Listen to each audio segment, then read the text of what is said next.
Well, look, I mean, we're going to get better. There's no doubt we're going to get better. And look, all summer long, all preseason, I have said all along that we were starting from ground zero. This was going to be. We had 10 newcomers. It was a brand new team.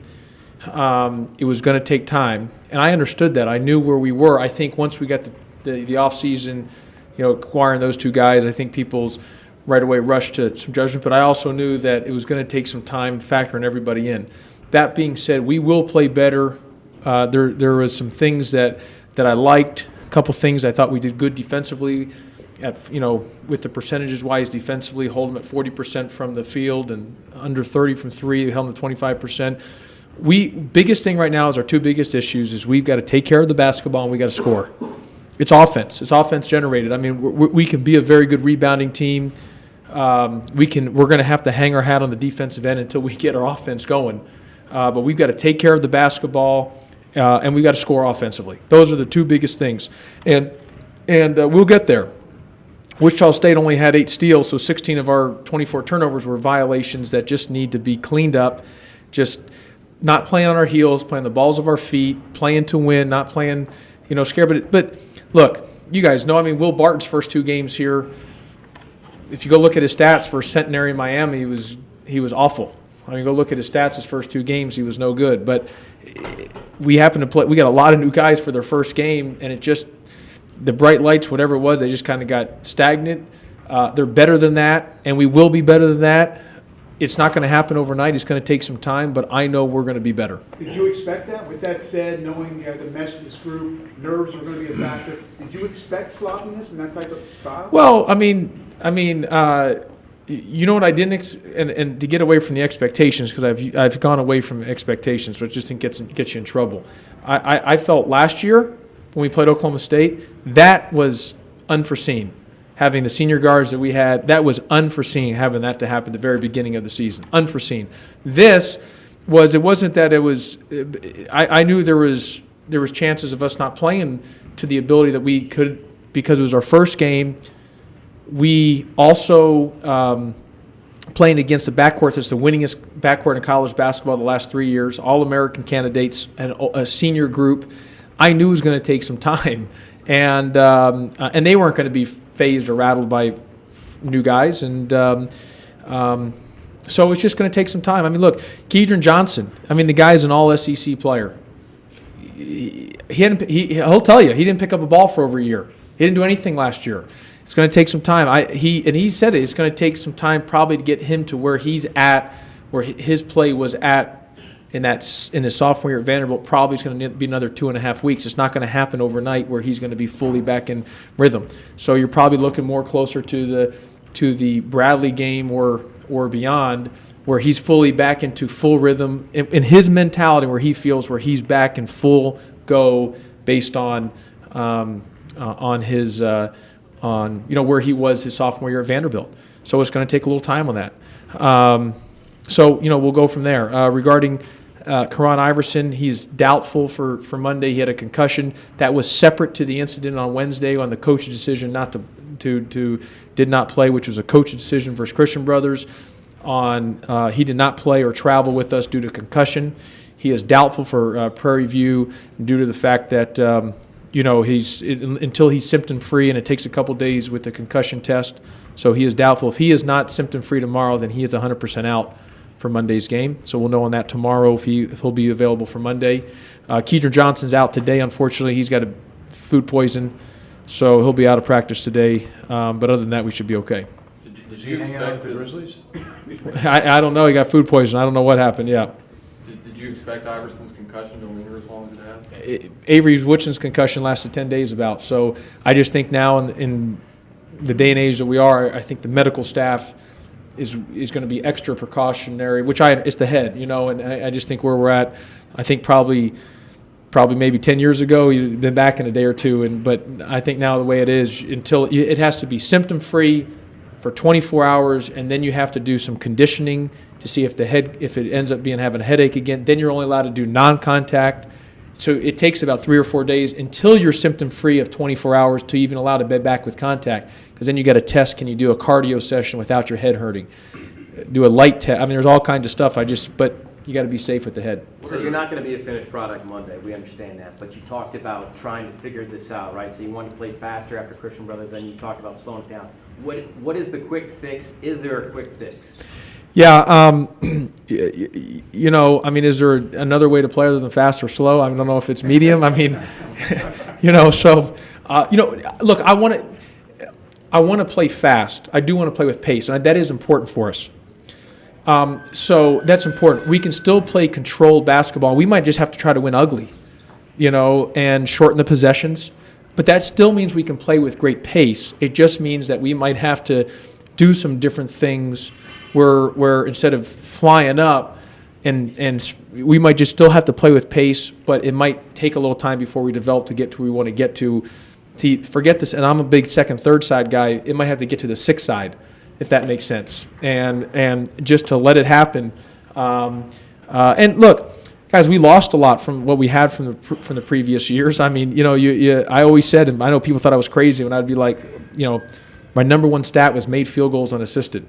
Assisted or field goals that were made, you know, and we were in my time here last 2 years third in assist in the country, and 58 to 62% of the field goals have been assisted in my time here in my going into my before this year. So I knew what we lost. It was going to take some time, and it just we just have some inexperienced youth, and we're going to get there. We have good young talent. They're just young. And that's not an excuse whatsoever. So we've got to figure it out, Matt. It's not going to be a finished product on Monday, but we need to get closer to where we need to be, keep making strides. We have to hang our hat on the defensive end. And until we clean up our offense, we've got to try to win games through the defensive end. If a guy hasn't played any basketball at all in a year and a half, how long do you think it takes him, not just to get in shape? He told me that he's going to need, you got to get me to the Bradley game, or maybe after that he says the target, as long as he's healthy, should be the Bradley game to help where he feels he's back to the level that he was at Vanderbilt. What are your thoughts on Calvin Godfrey calling a players-only meeting one game into the season? I'm not a huge meeting guy, but me personally, like a head coach, like having tons of meetings. But players, if it's, you know, players want to do it, I got no problem with it because I think it's important the players do it. And I think the players understood that we need to get better in some areas. Calvin's been a very good leader for us.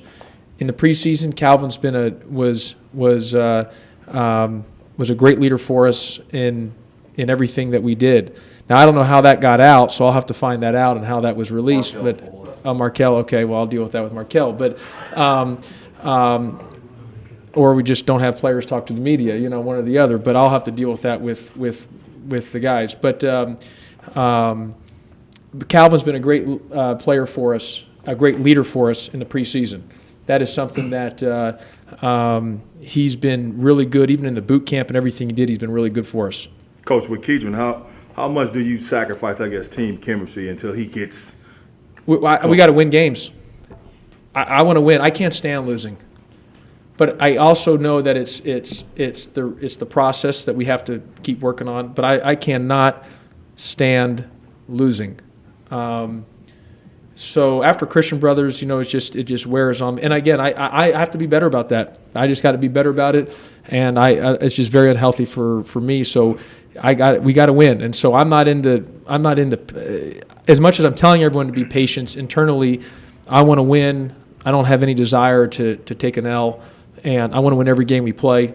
But I also understand it's going to be a process with this group. Kedron Johnson, we brought Kedron Johnson here to be a great player for us. I mean, he was all SEC at Vanderbilt. I knew his deficiencies coming in in terms of what he hadn't done for over the year, but I felt the standard of it would be he'd be back ready to pick his skills up quicker. But he has told me he feels once we get to the Bradley game, he should be back ready to go to the level that he was at Vanderbilt. So do you not start him until after Bradley then, or? I don't. I'll have to. All spots are open, so we gotta make it work. Find a way to work. He doesn't mean he can't start. It just knows that this. You know, we got to hold him to the highest level standard of what he was. But no, it might take some time until he gets there. Josh, you shot 9 threes, I believe it was, against Wichita State, less than half of what you shot against Christian Brothers. You're searching for the right pace. Where are you in terms of what you think? I thought the number was good, and I don't mind. We need to get more paint touches. We need to get paint touches. We need to go inside the paint. The more we can get inside the paint, then we can kick it out. Our biggest issue right now, I'm just telling you, is taking care of the ball in our offense. Those are the two biggest areas. We got to correct that, and until that is fully corrected, we have to win through the defensive end. Do you think that's a product? I know in the preseason you spent a lot of time on defense. I mean, do you think that's Well, yeah, I mean, part of the reason this is yeah. started off the way? Yeah, I think, Grant, I think we were better defensively. We did some good things defensively. We still got to be better defensively. I know some people say, well, Wichita State missed some shots. Well, we missed a lot of layups in the first half. We gave away, we just left so many points on the board. It doesn't mean we're going to win the game. Wichita State's very good. I'm just saying that we left a lot of points on the board. That was very disturbing. Grant, for the time and effort we've put in defense, we better be good defensive. We should be behind offensively as much time as we put in the defensive I just end. know last year was kind of the opposite. Yeah. And then you had to kind of play catch up with Yeah, the yeah, defense. yeah. We probably need to play a little catch up offensive, but we'll get there. We can't have 4 assists, 24 turnovers. Right now, of all the guards, who's the guy that you trust the most to bring the ball up that will not turn it over? If you're playing tonight, who would that be? Good news, we're not playing tonight. So we're not playing tonight, and we have 4 days to correct what we need to correct. The turnovers are just, they're so, it was the same thing we're saying, it was just unforced errors, and just their travel call, so I just think we just got to find someone just to initiate our offense. We'll find that through the overtime. Josh, you said that you were all for players calling a meeting to talk about it, but then you seemed to be disappointed that he told us that there was one, when Markel's point was, it was a very good meeting where people talked Right. about roles on the team. So No, that seems to be the both ends of the- I just thought it was more, I think it should be more, that's more of an internal, because it's more of an internal, I think that's an internal team thing, the way I look at it. And I'm not mad at Markel. I mean, I love the young man, but I look at that stuff's more internal just because of the fact of you can have meetings in the end, it's you all, myself, everyone wants to see, it's about the scoreboard at the end. So I think that stuff's more in an internal matter, and we all, we've had many meetings. You can have meetings throughout the year on stuff. But I like to keep that stuff more internal. But I'm not mad at Markel. I was just more a little caught off. Well, because I didn't know how. You won't talk to players. No, I'm not going to talk. I'm not going to. I know you're not going to do that, but I'm talking about. But I didn't know how he knew. That's what I'm saying. Until I didn't know, because that was an internal thing. Right. So when I asked Grant, how do we knew it? Then they said it was Markel, so I was a little caught off guard. I just didn't know if somebody was leaking something or saying something. But in fairness, he was asked about it. He didn't just volunteer the information, right? Yeah. So it wasn't like he just said, we had a players-only meeting, got this figured Right. out. That's why I might need to find out if there's any leakage. I just believe the internal stuff should be internal. I'm not mad at Markel. He did offer. He did? He Okay. wasn't asked about it. Okay. He I don't think it's that big. It's not that big of a deal. Don't punish him. Yeah. But it is a teaching point for the young fellow. Yeah. It's a teaching point, but it's not a negative. It's not a negative. You're still gonna be able to talk to the players. I promise you. I'm not gonna do that. Listen, I changed from going fast to slow to fast. So within this thing here, you're back. Yeah. Josh, schematic. Oh, go ahead, Don. Justin made a point at his press conference this week of saying, we need the fans out there. We're going to need the fans to win that game Saturday. What would be your message to fans in terms of the extent you think your team needs the fans this Monday and going forward? We need the fans more than ever, but it's our responsibility to make sure that we bring the energy to the fans and that they're happy with the product too. So we got to do a better job. Look, I've told the fans, everyone has to know we are young, we are new. It's going to take time. We've signed 3 really good players. We got 1 senior on the team. This was going to be a rebuilding year in a sense of it's going to take some time. It wasn't going to just snap the fingers and we were going to right into it. Like I said, I was blindsided last year at the Oklahoma State. Blindsided. This year I wasn't blindsided by how we started versus Wichita State. I wasn't blindsided. I knew it was going to take some time. I knew we were where we were, and I do think we can be a really good team. It's just let the process develop and see where we're at the end of the year. But we need the fans there 100%. I echo what Coach Fuente said. That's important. Do you need to prepare the players, though, for the possibility that it may take a while to get them back out in the numbers you're used to having? Well, no, I think with our schedule, people love basketball here. they're going to come out. I hope they come out. And look, it was over 90% of season tickets were renewed. So, I mean, the key thing is having the season ticket seasons bought. Now, obviously, you want the people in the stands, but they're going to come. When you win, they're going to come. We got to win the games. So I understand that. But all I ask is patience for Tiger Nation to know that this team is so new, it's young, it's going to take time. Let's see the finished product towards the end of the year than the start of the year. Josh, moving forward, schematically, you're talking about getting touches for the bigs. It's obviously got to be inside, outside. If you cannot hit outside shots consistently, what ways, scheme-wise, can you get the bigs more touches? Well, I think we need to do some different things, Greg, but I'd rather shoot a bad shot than turn the ball over. Let's just chuck it up there. And just, I'd rather, if you feel you're going to turn it over, throw it to the rim. That's the thing. Just throw it up to the rim. And just let's hopefully get an offensive rebound. So, it's better than turning it over. So we're going to do some different things to, now I also went to the free throw line a bunch, obviously. So that all the shot attempts are not on there because he went to the free throw line. But, Greg, we got to do some things. That's what I'm saying. If we just have to play pace to push it up, but then when we get into the half court, if we've got to just get to that 6-7 side and wait till the last second of the shot clock to throw it in just so we get the defense move, throw it in, and then go make a play, we're better off doing that than playing pace and trying to get something quick and coming off of it, because we might not have a guard that's a break-you-down guard like where a Joe Jackson or Michael Dixon could just at any point get in the lane and just get a shot. You know what I'm saying? At any You can't point. afford always wasting possessions by just turning it over. We can't. We got to score. Josh, real quick. Just to clarify the pace thing, if I could.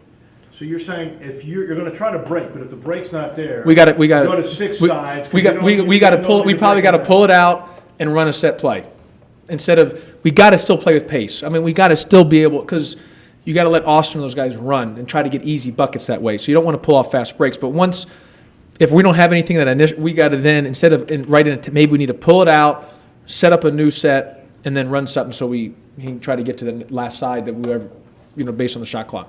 Josh, now that some kids have signed, can you talk to us about the 3 that signed yesterday and what it means for the future of your program? Yeah, I mean, look, we're you got both Lawson kids and Brody. All 3 guys have won. They've been around winning. The Lawson brothers, who are high IQ guys, motor guys, skill guys. Long. Brody's, was MVP of the state championship, Class 2A state championship in Maryland. All 3 guys have been around winning. I think that's important. I think the longer we go in recruiting, the more we go in recruiting, the more we can get guys who's been around winning, understands winning. I think that's important, and that matters. You also have Tiger fans, though, that are saying, hey, help is on the way. That's not the take that you want for this No, season. we want to win now, and we're gonna get there. Look, either the Christian Brothers Wichita State's a blip on the radar or it's an indicator. But we won't know that until we get later in the year.